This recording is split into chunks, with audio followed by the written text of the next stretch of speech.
अस्सलाम वालेकुम guys, welcome to my YouTube channel और welcome back to my YouTube channel. तो आज हम बेसिकली बात करने वाले हैं कि किस तरह इकोनॉमिक्स मैक्रो इकोनॉमिक्स बनी। फ़र्स्ट ऑफ़ ऑल हमने डिस्कस किया था कि किस तरह इकोनॉमिक्स पहले पॉलिटिकल इकॉनमी थी, लेकिन फिर उसको क्लासिकल, न्यू क्लासिकल और मॉडर्न इकोनॉमिस्ट ने इकोनॉमिक्स का दर्जा दे दिया। अब हम बेसिकली बात करने वाले हैं कि किस तरह इकोनॉमिक्स मैक्रो इकोनॉमिक्स बनी। तो इस पर जाने से पहले गाइज, अगर आप हमारे चैनल पर न्यू हैं तो हमारे चैनल को सब्सक्राइब कर दें ताकि आपको हमारी लेटेस्ट वीडियोस मिलती रहें। और अगर आपने प्रीवियस लेक्चर नहीं देखा तो उसका लिंक आपको डिस्क्रिप्शन में मिल जाएगा, आप वो वीडियो वॉच कर सकते हैं। तो एनीवे हम स्टार्ट करते हैं हमारा आज का टॉपिक कि इकोनॉमिक्स किस तरह मैक्रो इकोनॉमिक्स बनी। फ़र्स्ट ऑफ़ ऑल तो मैक्रो इकोनॉमिक्स का आपको पता होगा कि जब हम एग्रीगेट लेवल पर कोई भी डिस्कशन करते हैं तो उसको हम कहते हैं मैक्रो इकोनॉमिक्स। और माइक्रो इकोनॉमिक्स वो होती है जब हम स्पेसिफिक मतलब किसी कंट्री की बात कर लेते हैं, ठीक है। अगर हम कंट्री की बात करते हैं तो वो होगा मैक्रो इकोनॉमिक्स, लेकिन अगर हम उस कंट्री के अंदर किसी प्रोविंस की बात करते हैं तो वो होगी micro economics. In simple words, micro economics छोटे लेवल पर होती है और मैक्रो इकोनॉमिक्स बड़े लेवल पर होती है। फ़र्स्ट ऑफ़ ऑल तो मैक्रो इकोनॉमिक्स के कुछ इंडिकेटर्स हैं, वो यहाँ पर लिखे हुए हैं, ठीक है। ये लेक्चर का हिस्सा तो नहीं है, लेकिन फिर भी इनको एक दफ़ा रीड आउट कर लेते हैं। जीडीपी, अनएम्प्लॉयमेंट, इन्फ्लेशन, ये तीन मेन इंडिकेटर हैं मैक्रो इकोनॉमिक्स के। इनको हम further one by one discuss कर लेंगे अपनी नेक्स्ट वीडियोस में। सबसे पहले अब हम एक ग्रेट डिप्रेशन की बात करने वाले हैं, जो कि इकोनॉमिक्स को मैक्रो इकोनॉमिक्स की तरफ ले जाएगा। ग्रेट डिप्रेशन क्या होता है कि जब हमारे पास बेसिकली अनएम्प्लॉयमेंट बहुत ज़्यादा रिड्यूस हो जाती है, मतलब अनएम्प्लॉयमेंट बहुत ज़्यादा मैक्सिमम हो जाती है और आउटपुट बहुत ज़्यादा रिड्यूस हो जाते हैं, तो उसको हम कहते हैं great depression. First of all great depression आपने सुना होगा कि ये इकोनॉमिक डाउन टर्न होता है, मतलब माशी बदहाली होती है जो 1930 में फ़ेस करनी पड़ी अमेरिका की इकानमी को। It started in America on 29th October 1929 with the crash Wall Street stock market in the New York City। America में जो सिटी है न्यूयॉर्क, उसमें एक क्रैश वॉल स्ट्रीट, ये स्टॉक मार्केट का नेम है अमेरिका की स्टॉक मार्केट का। वहाँ पर ग्रेट डिप्रेशन फेस करना पड़ा क्योंकि वहाँ पर बहुत ज़्यादा डाउन टर्न आ गया था। It started in 1929 and captured and the industrialization and the lasted until 1930s। 30s का मतलब यह है कि ये 1940 में जाकर एंड हुआ, 1929 से स्टार्ट हुआ और 1930s में जाकर एंड हुआ। This depression was longest and most wide depression of 20th century. It is called great depression. मतलब ये डिप्रेशन बहुत ही लॉन्गेस्ट था, बहुत बड़े लेवल पे था और ये 20th सेंचुरी का सबसे बड़ा डिप्रेशन था, जिसकी वजह से इसको हम ग्रेट डिप्रेशन कहते हैं, जो अमेरिका ने फेस किया था। Over the next several years, consumer spending, investment, industry, trial output and employment fall। कि बेसिकली नेक्स्ट कुछ ईयर्स ऐसा हुआ कि आउटपुट बहुत ज़्यादा रिड्यूस हो गए, एम्प्लॉयमेंट भी बहुत ज़्यादा फॉल हो गई। फिर 1933 में सम 15 million American were unemployed and half of the country bank were close. 1929 से डिप्रेशन स्टार्ट हुआ है, आप सोचें। और 1933 में क्या हुआ है कि 15 मिलियन अमेरिकन जो थे वो अनएम्प्लॉयड हो गए थे, बेरोज़गार हो गए थे, और 50% जो बैंक थे वो क्लोज़ हो चुके थे। The starting day of great depression is called black Tuesday. अब अक्सर CSS एग्ज़ाम में या अक्सर आपसे इकोनॉमिक्स में पूछा जाता है कि व्हाट इज़ ब्लैक ट्यूसडे। तो ब्लैक ट्यूसडे का मतलब यह है कि जिस दिन अमेरिका में ग्रेट डिप्रेशन स्टार्ट हुआ वो दिन था ट्यूसडे का, और उसको वो कहते हैं black Tuesday.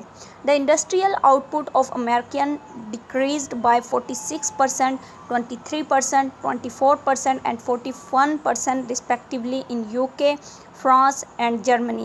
Industrial output decrease at that time the classical economists failed to suggest solution of the depression। अब क्लासिकल इकोनॉमिस्ट हमने प्रीवियस लेक्चर में बात की थी कि क्लासिकल कौन से थे, न्यू क्लासिकल कौन से थे और मॉडर्न इकोनॉमिस्ट कौन से थे। तो क्लासिकल इकोनॉमिस्ट जो थे उनमें एडम स्मिथ शामिल थे और उनके फॉलोअर्स थे। अब उनके मुताबिक ये ग्रेट डिप्रेशन का वो हल नहीं दे सके, ठीक है। मतलब वो फेल हो गए कि इसको किस तरह मैनेज किया जाए, क्योंकि क्लासिकल हमेशा बात करते हैं कि हर चीज़ इक्वल चलती है। फॉर एग्जांपल अगर डिमांड इक्वल होती है सप्लाई के तो कोई प्रॉब्लम फेस नहीं होती, लेकिन यहाँ पर आउटपुट बिल्कुल डिक्रीज़ हो गए, अनएम्प्लॉयमेंट बहुत ज़्यादा बढ़ गई, तो क्लासिकल इस चीज़ को सॉल्व करने में नाकाम हो गए। फिर क्या हुआ कि 1936 में जॉन मेनार्ड केन्स, अब यहाँ पर एक न्यू इकोनॉमिस्ट का नेम इंट्रोड्यूस हुआ है, John Maynard Keynes, 1936 published a book named as The General Theory of Employment, Interest and Money. इससे पहले हमने सिर्फ बुक अगर पढ़ी थी या हमने जो डिस्कशन किया उसमें हमने एडम स्मिथ का नाम पढ़ा था, उनकी बुक पढ़ी थी। उसके बाद हमने अल्फ्रेड मार्शल की बुक पढ़ी थी और उनका नेम मतलब हमने देखा था। उसके बाद हमने रॉबिन की बुक और रॉबिन का डेफिनेशन देखी थी।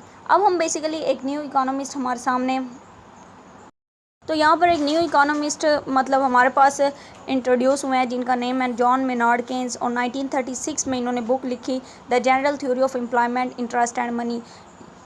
इन इकोनॉमिस्ट के नेम्स और इनकी बुक्स और ये कब पब्लिश हुई ये सब बहुत इंपॉर्टेंट होता है, ये आप नोट कर लिया करें। So anyway that provided the solution of great depression. अब यहाँ पर बहुत ही इंपॉर्टेंट हमें एक बात मिली है कि ग्रेट डिप्रेशन का सोल्यूशन किसने दिया था? जॉन मेनार्ड केन्स ने दिया था अपनी बुक में 1936 में जो पब्लिश हुई। Great depression and led to the foundation of modern macro economics. और मैक्रो इकनॉमिक्स की बुनियाद भी किसने रखी? जॉन मेनार्ड केन्स ने। अब आप खुद देखें कि जॉन मेनार्ड केन्स का रोल कितना इम्पोर्टेंट है कि उन्होंने हमें ग्रेट डिप्रेशन की भी सॉल्यूशन दिया और साथ में मॉडर्न मैक्रो इकनॉमिक्स की भी बुनियाद रखी।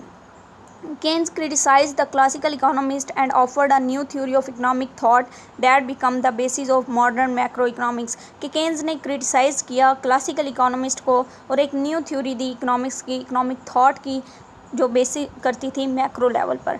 Economist like Paul Samuelson, Modigliani, James Tobin and Robert Solow develop and contribute in concise theory of consumption, investment and money demand. The above mentioned economists are followers of Keynes and this school of thought is called Keynesian economics। अब देखो मतलब जो भी Keynes के followers थे उनको हम कह रहे हैं केन्स स्कूल ऑफ थॉट, लेकिन जो भी एडम स्मिथ के फॉलोअर्स थे उनको हमने बोला था classical school of thought, and जो भी अल्फ्रेड मार्शल के थे फॉलोअर्स उनको हमने बोला था new classical school of thought, और जो भी रॉबिन के फॉलोअर्स थे उन्हें हमने बोला था मॉडर्न इकोनॉमिस्ट। अब यहाँ पर हमें बात मिल गई कि John Maynard is also known as founder of modern macro economics. Economics का फाउंडर कौन था? Adam Smith. लेकिन मॉडर्न मैक्रो इकोनॉमिक्स का फाउंडर कौन था? John Maynard Keynes. तो यहाँ पर अब हमें मिल गया सारा कुछ कि किस तरह इकोनॉमिक्स से इकोनॉमिक्स मॉडर्न मैक्रो इकोनॉमिक्स की तरफ गई। अब हम मैक्रो इकोनॉमिक्स की 4-5 डेफिनेशंस हैं वो डिस्कस कर लेते हैं ताकि हमारा कंसेप्ट और क्लियर हो जाए। तो फर्स्ट ऑफ ऑल हमें जो डेफिनेशन है मैक्रो इकोनॉमिक्स की मिली वो है कि macro economics is the branch of economics that studies the behaviour and performance of economy as a whole. It focus on aggregate level such as growth rate, GDP, GNP, unemployment and inflation. कि macro economics branch है economics की जो study करती है aggregate level पर, मतलब whole level पर। जैसे कि मैंने स्टार्ट में आपको बताया कि जब हम किसी कंट्री की बात करते हैं, कंट्री की इकानमी को डिस्कस करते हैं तो वो हम मैक्रो लेवल पर कर रहे होते हैं, लेकिन अगर हम उसी कंट्री के किसी प्रोविंस की इकानमी को डिस्कस करते हैं तो हम माइक्रो लेवल पे कर रहे होते हैं। तो इस तरह ये मैक्रो और माइक्रो का डिफरेंस है जो एक एग्जांपल से आपको अंडरस्टैंड हो सकता है। उसके बाद जो इसकी further GDP, GNP, unemployment, inflation है, इनको हम अपनी नेक्स्ट वीडियोस में इंशाल्लाह ज़रूर डिस्कस करेंगे। तो सेकंड डेफिनेशन हम ले लेते हैं मैक्रो इकोनॉमिक्स की कि macro economics analysis the performance of aggregate indicator while micro economics studies the behaviour of individuals and firm. वही बात जो पहले आपको बता दी गई है कि मैक्रो इकोनॉमिक्स एग्रीगेट इंडिकेटर पे बात करती है जबकि माइक्रो इंडिविजुअल्स के बिहेवियर या फर्म्स की बात करती है। इस तरह थर्ड डेफिनेशन भी ऐसी तरह है। और फोर्थ डेफिनेशन में वो कहते हैं कि macro economics is the branch of economics that analysis general and large scale economic activities such as national income, GDP, unemployment and inflation. इन डेफिनेशन में से जो भी आपको ईजी लगे आप वो एक याद कर लें ताकि कोई भी अगर आपसे मैक्रो इकोनॉमिक्स के बारे में पूछता है तो आप उसको ये डेफिनेशन बता सकें। फिफ्थ एंड लास्ट डेफिनेशन है इसकी कि macro economics is the branch of economics that studies the economy as a whole. For example employment, unemployment rate, GDP, GNP, inflation, foreign direct investment and foreign debt and analysis of exchange rate। ये basically 5 definitions थी macro economics की। अगर इनमें से जो भी आपको easily लगती है वो आप याद कर सकते हैं, लेकिन इसमें से जो सबसे इजी है वो यही है कि macro economics is the branch of economics that study the economy as a whole. उसके बाद हमारे पास कुछ मैक्रो इकोनॉमिक्स के कंसेप्ट हैं जिसमें फ़र्स्ट ऑफ ऑल हमारे पास जीडीपी है, जिसमें फ़र्स्ट ऑफ ऑल है GDP, second GNP, third national income, fourth unemployment rate, fifth inflation, 6 trade and 7 foreign direct investment and 8 है एक्सचेंज रेट। इनको हम अपनी फर्दर वीडियोस में इंशाल्लाह 1 बाय 1 डिस्कस ज़रूर करेंगे, क्योंकि ये भी मैक्रो इकनॉमिक्स के बहुत ही इंपॉर्टेंट कंसेप्ट हैं। तो अगर आप हमारी वीडियोस देख चुके हैं और अगर आपको हमारी वीडियो पसंद आई है तो हमारी वीडियो को लाइक शेयर कमेंट ज़रूर कर दें, ताकि आपको हमारी नेक्स्ट और लेटेस्ट वीडियोस मिलती रहें।